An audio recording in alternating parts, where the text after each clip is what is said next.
Hi, my name is Amanda Kirk, and I am excited to present today on verbal behavior and ACT. Thank you for attending today's presentation. So, my first question for everybody in the audience today is, have you ever felt stuck? And I don't mean stuck like physically in a place, but mentally. Have you ever felt like this picture where you just feel completely trapped? I know that I have multiple times in my life where you just feel stagnant and you feel like you can't move forward. It's important to remember that everyone experiences this feeling of autopilot. Feeling disconnected from reality is completely and utterly normal. Hardships, setbacks, and unpleasant events happen to absolutely everybody. Have you ever driven down the road and you get to your destination and you have no clue how you got there?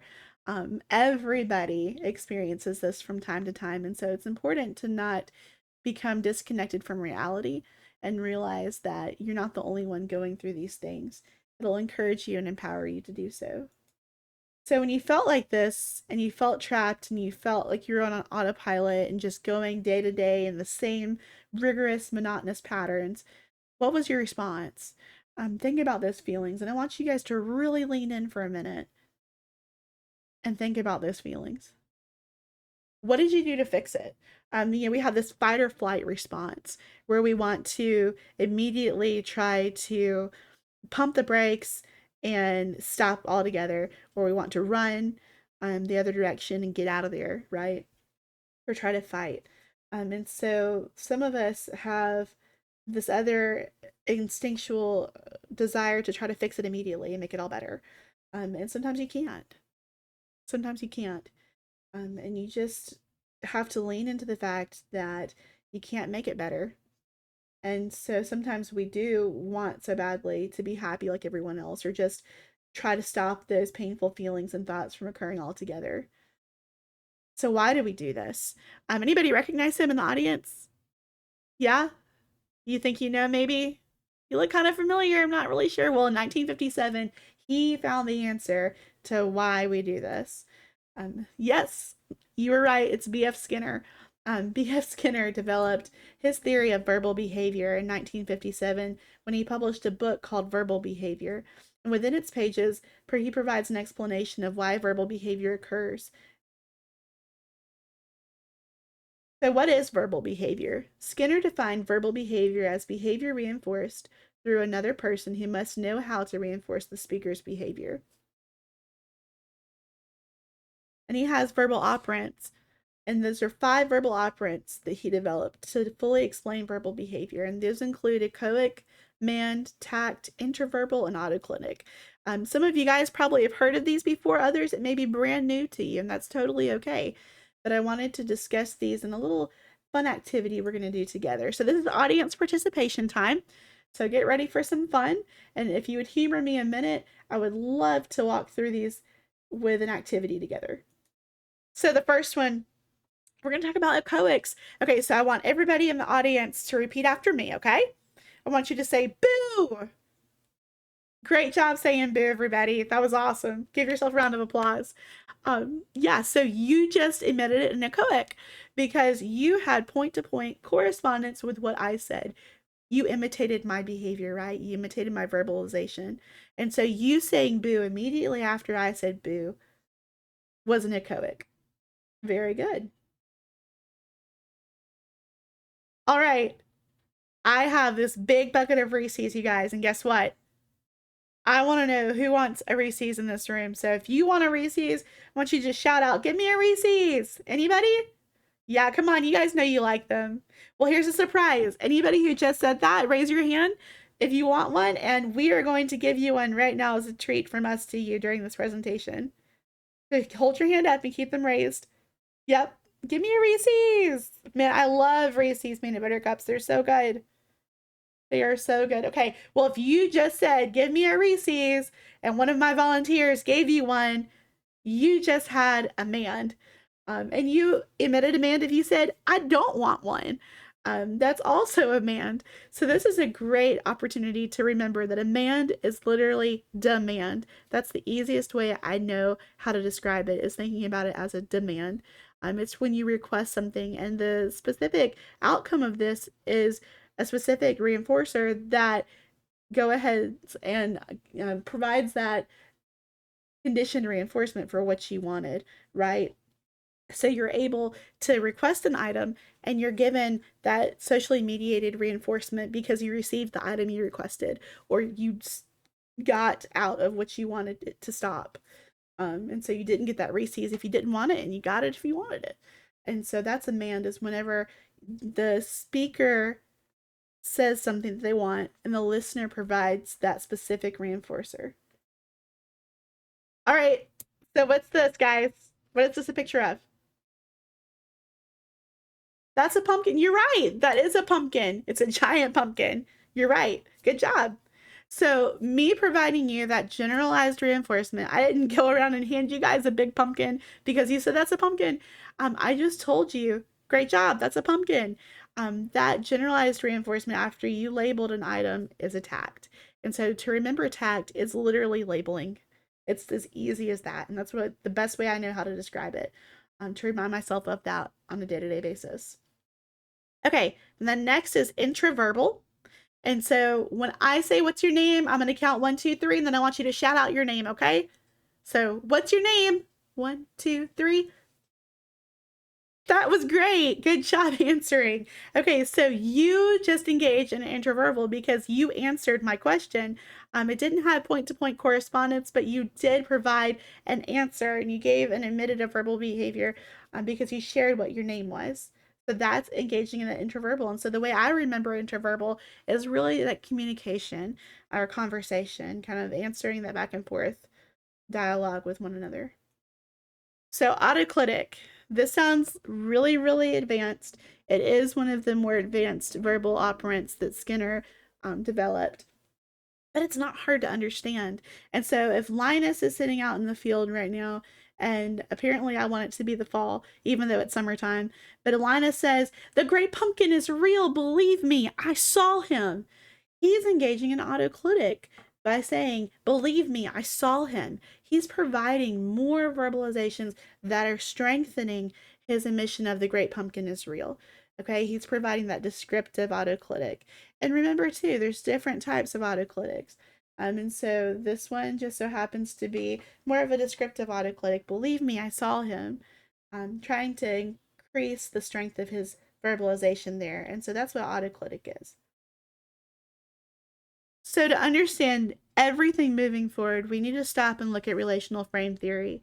Relational frame theory explains how humans learn, it discusses human language and cognition. So, it really looks at changing interactions with our verbal behavior, not the verbal behavior itself. And while relational frame theory is really complex, there are a few main concepts to remember: relational framing, derived relational responding, and transformation of stimulus function. So, look at these lemons. Anybody feeling sour in their mouth right now? I know that I am. So, lemon is a round yellow fruit, right? This is a relational frame that you respond to this relation within your environment and the stimulant environment. You know that a lemon is a round yellow fruit. You're relating two things: the sound lemon and the actual fruit. You see lemon, you think sour taste. And like I said earlier, my mouth was already puckering seeing the picture of this and talking about lemons. I can taste the lemon. I am psychologically experiencing that sour taste. And you know that lemon is more sour than orange. And you know that a lemon is part of the citrus family. And so that's a relational frame. The next is a derived relation. So when people make connections without being told to do so. So if I'm walking through a store and I see somebody with a Star Wars shirt on, and I'm a huge Star Wars fan, right? Han shot first. So the thing is like I see him in a Star Wars shirt, and I think, oh my gosh, he's so approachable. I want to meet with him. I want to talk with him because we are probably going to have the coolest conversation about Star Wars, right? And so I want to know his thoughts on Grogu and Mandalorian. And I want to have this great conversation with this person. We do this because I see a common interest, and it's based on an untrained relation. Most language is derived, not directly taught, and as a result can be altered via indirect experience, which is often done by creating new relations among stimuli for better or worse. And so the way that this can go down in reality as well is that, if I see somebody that reminds me of a previous coworker that really, really hurt me, I might automatically think they're just like them when they're not. And so those trained relations can be developed in negative ways as well. So, transformation of stimulus function. This means the functions of one stimulus change the functions of another. So, you don't like spicy food at all, right? You can't stand Tabasco sauce. Anybody in here not like spicy food? Yeah, okay, so me either. I don't like a ton of spice to my food. I do like some, but not a lot. And so pretend that I want to really impress my friends, right? And I'm like, you know what? My grandfather loves spicy food. He absolutely adores it. So Tabasco sauce, I'm going to pour a lot of that into my chili I'm going to make. And in the South, you have to have good chili. And some people like it really, really spicy. And so my grandfather being one of those people, and so pretend I made him this chili and I poured Tabasco sauce in it. And he ate some and he thought it was the best chili in the world. And I was the best chef and I'm the coolest granddaughter because I made the coolest chili. So the next time we get together to make chili, he brings me a new hot sauce that's called Burn Baby Burn. And I'm like, I'm not feeling this. I'm already thinking, oh my gosh, it's going to be so much hotter than the Tabasco sauce. I could barely do that. And then I'm hit with panic because I'm really worried that this new Tabasco sauce, this new hot sauce, is going to be even worse than before.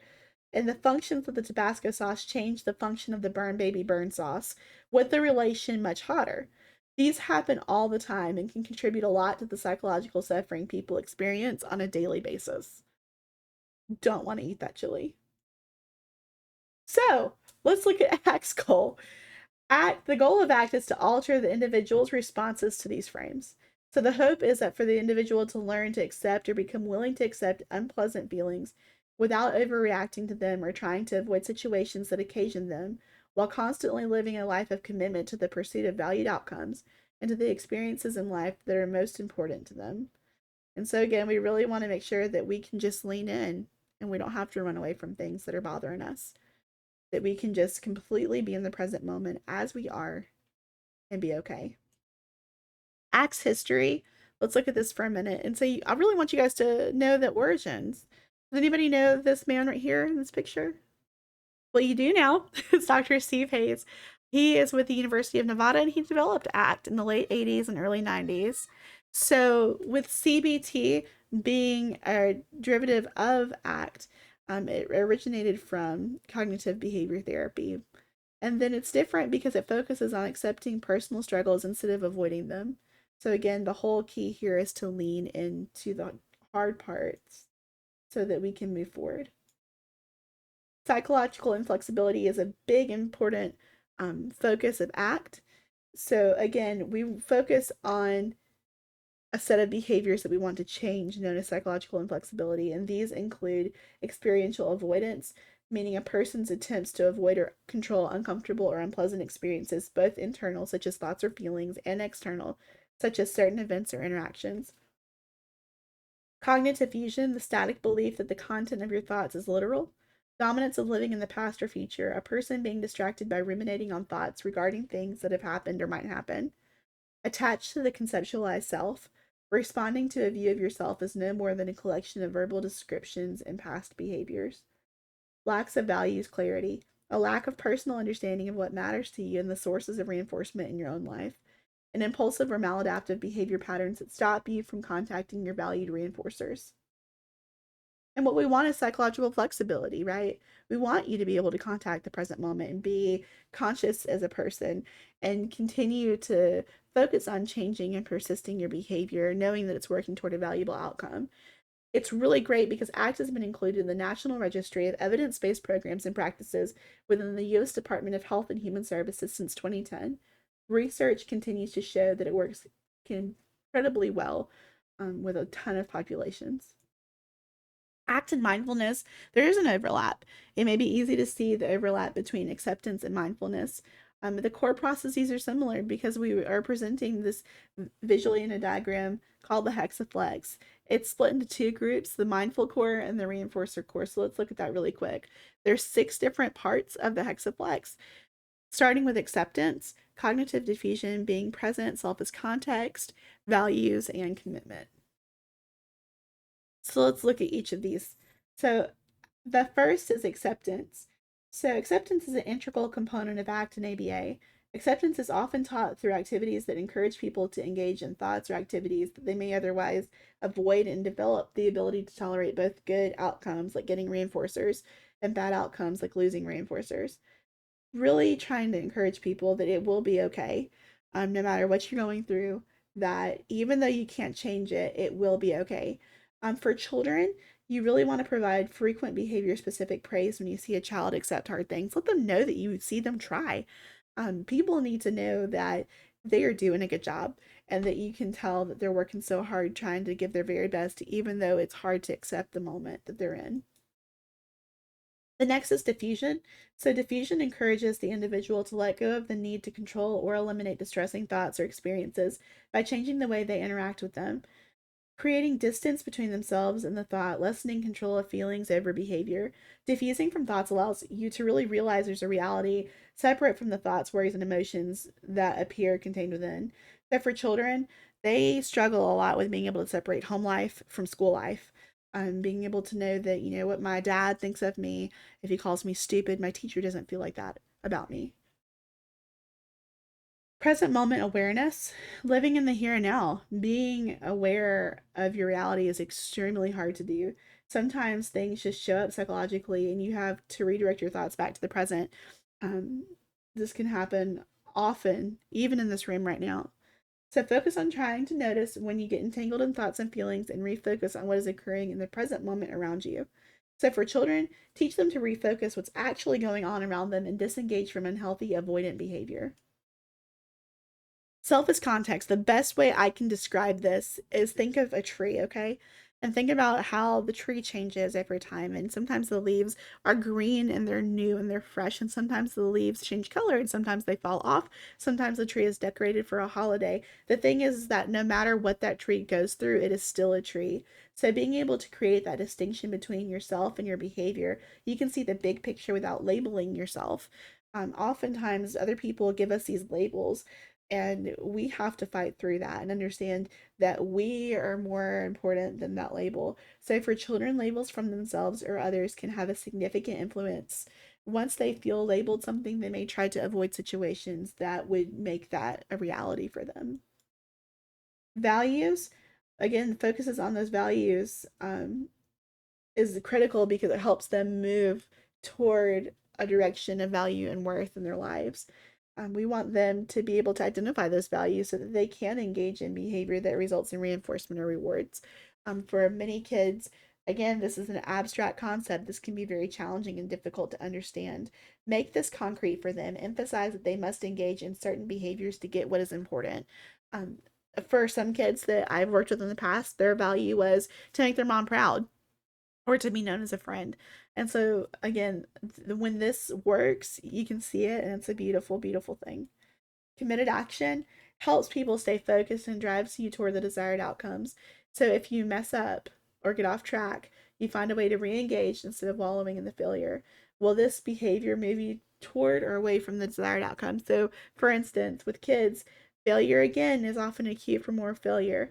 Emphasize trying again, be ready for obstacles, help them learn to let go of the past events and move forward. Teachers, this is critical. If you work as a teacher or with children in a school classroom environment, it is critical that you hit reset and you show them that they can try again, that the moment they just had, that can be erased and we can start over and we can start fresh, even in the middle of the day, because we don't want them to go down a road of continuous bad choices and bad pattern of behavior that sets them back even further. We want them to be able to know that they have people supporting them and they can hit reset at any time to improve their day and to make better choices toward their value. And again, too, this is a great thing to use in your classroom. If you have a student that you know their goal is to be a friend and they're about to throw a chair in the classroom, okay, well, hold on. Is that moving you toward your goal or away from your goal? And so this is a great moment where you can kind of catch them in the middle of the moment and capture this opportunity to teach them, oh, they really want to put that chair down and they don't want to do that because they want to be known as a friend. And then praise them, praise them, praise them for that. Hexaflex for kids is a lot of fun. You can see this is an illustration of a really creative Hexaflex that has some cartoon characters in it. This would be great for a bulletin board in your classroom or in the hallway, but teach this in a dynamic, interactive way with your kids. They can absolutely understand this. And a really neat way, Dr. Dixon in his Emergent Press created Mindful Explorers. And so they have a cartoon character for each of the different Hexaflex components. And it's really fun. They even have stories. So I would encourage you to look into that and be creative with how you can teach this to your kids in the classroom. So why act with children? So let's think about the scenario really quick. So you have a child who's really, really disruptive with math. Okay, they become defiant, disrespectful, throw chairs, they scratch, they fight, they have low rates of compliance. You're not getting the data you need for their IEP goal because they won't complete their work.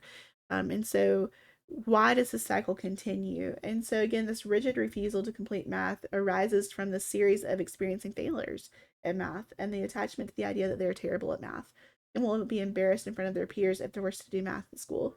So, the development of mindful awareness and values driven behavior may reshape this scenario for the child, making him or her more willing to experience failure now in order to contact success later. So, letting them know that the cycle can stop and they can do great things. Encourage them. If you see them raise their hand and ask for help, encourage them with that and tell them how proud you are of them for asking for help. That's a really hard thing to do as adults, even more so for kids. So be sure to praise them for that. So the curriculum in the ACT work books and in the AM curriculum that Dr. Mark Dixon has put out really is cool because it's broken down into three components: beginner, intermediate, and advanced, because these abstract concepts are very hard. And so some children may not be able to understand this. And so breaking them down makes it even better. So let's look at the beginner, psychological flexibility. And we'll go through each of the levels so that you'll see the differences and can kind of see how they advance and grow as the learner grows. So, with acceptance for the beginner, be okay with things. Let's move on. Can you be okay with it? And the focus here is to accept events they do not like they can't have the toy at the time that they wanted it or the food item they like. For diffusion, get out of your head. Is that thought real or not? So the focus is to be able to notice when thoughts are not true and different from the real world. Present moment awareness. What do you see, hear, feel right now? Be here, not there. A great activity is going on a scavenger hunt with your class, and be able to go outside and just experience nature and to be able to see what's going on around them. This helps them to be able to attend to things in their current environment for their focus. Self as context, be the real you. Is that the real you? Which you is doing that? Helping them distinguish between the real you and the other you. For values, what do you want to work for? What's fun? Our focus is tangible objects equivalent to daily reinforcers. Use the term values, and of course, this will fade out over time, but help them with that in the beginning. Committed action, don't give up. Keep working for it.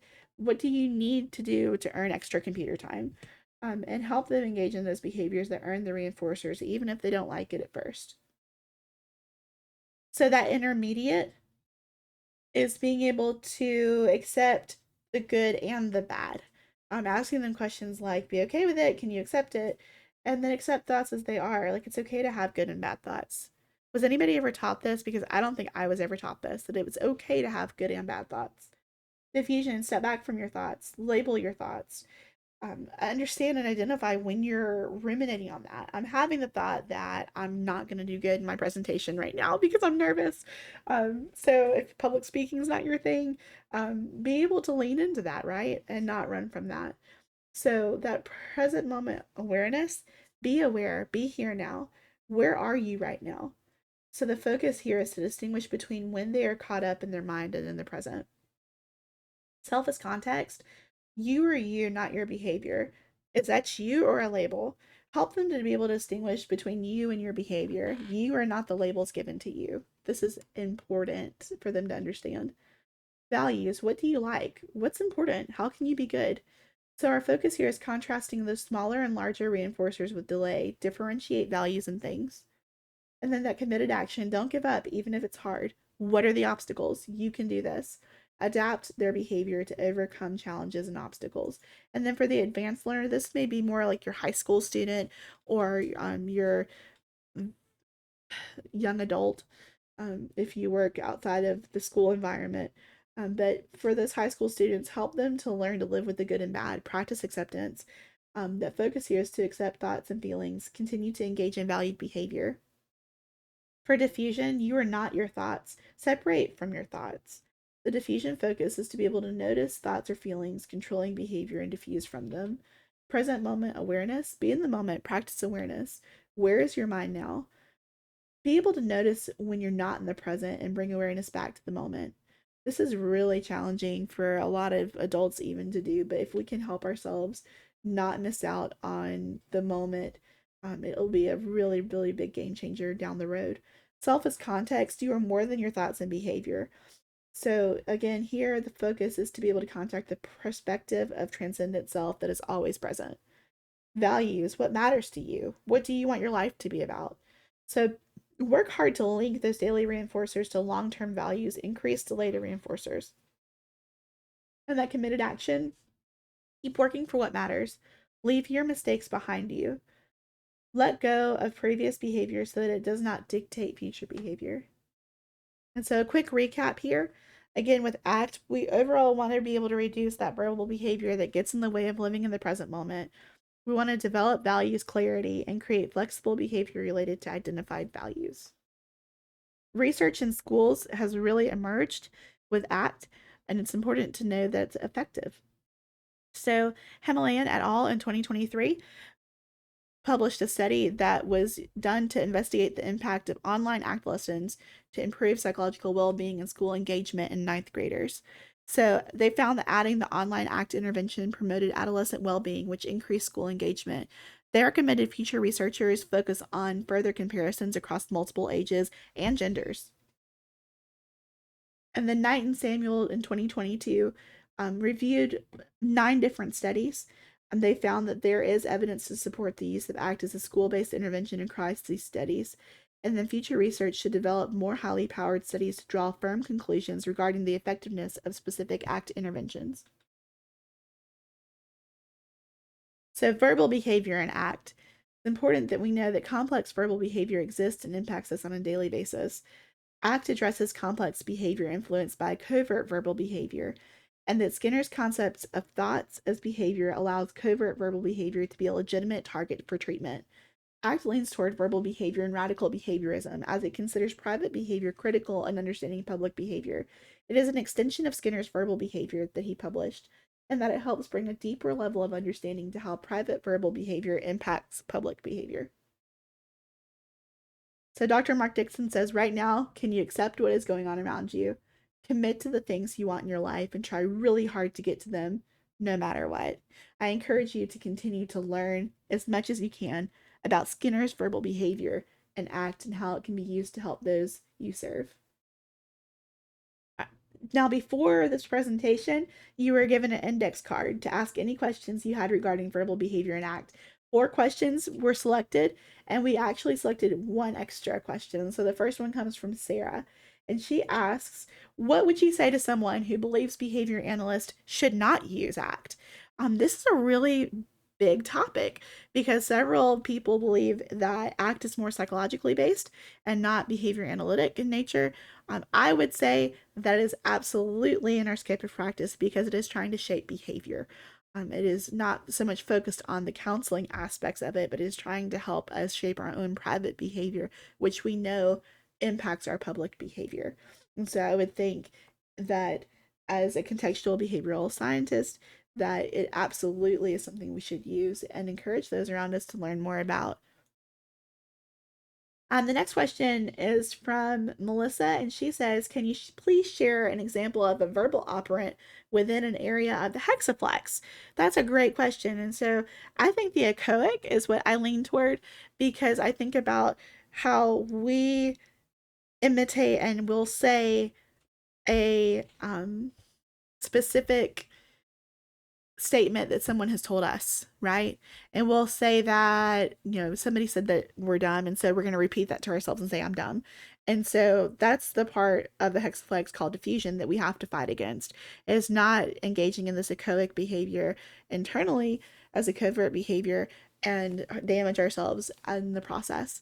I would say that's definitely a verbal operant that I see in the hexaflex. Of course, there's many more, but that's one that I see. The other is the band, and being able to share a value that's important to you, and expressing the demand that you want to have a good life. And these are the things you're going to do to work toward that. And the next is from Paul. He says, do you think Skinner would have eventually developed ACT himself, or would he be against it? I think that Skinner would have absolutely helped develop ACT if he were still here. He and Dr. Steve Hayes were really good friends. They worked together a lot prior to Skinner's passing. Hayes discusses a lot in different talks that he does that he lived with Skinner and his wife for a long time. He calls him Fred, his buddy Fred. And I think that absolutely he would have helped develop this, because his work in verbal behavior led to the development of relational frame theory, which led to the development of ACT. I absolutely believe he would have helped with this. Okay. The next one is from Amanda. She says, do you think ACT and RFT are paving the way for future behavior analytic research? Yes, I think it's such an exciting time to be a behavior analyst, because we are now more aware than ever of how people learn and how our private behavior impacts our public behavior. I think it's absolutely helping us develop more research within contextual behavioral science. And I think that is going to be groundbreaking in the years to come. And the last question we have today is from Haven, and he says, are autoclitics helpful in better understanding a person's covert verbal behavior? Yes. Autoclitics provide us even more of a description of that person's verbal behavior. So, for instance, a while back when we were talking about Linus, if you remember, in The Great Pumpkin, he says, I know, what did he say exactly? I think it was, I know, I've seen him. I believe it. Believe me, I've seen him. I think it's really important to understand there's different types of autoclitics, like the manipulative autoclitic, descriptive autoclitic, and these autoclitics help us to better understand why we're trying to strengthen our behavior. And so I think that it's absolutely important to understand autoclitics and to recognize those when they're emitted, so that we can better understand the person's um, desire for their verbal behavior to be better understood, if that makes sense. But thank you so much for attending today. I really appreciate it. I hope that you have learned a lot about verbal behavior as it relates to ACT. And here's my contact information. I am more than happy to answer any questions or engage in further conversation about this topic. I know this was a short presentation, but I would love to speak more with you about it. If there's anything I can provide further detail on, my email address and my LinkedIn information is there below. Would love to connect with you. Thank you again for attending.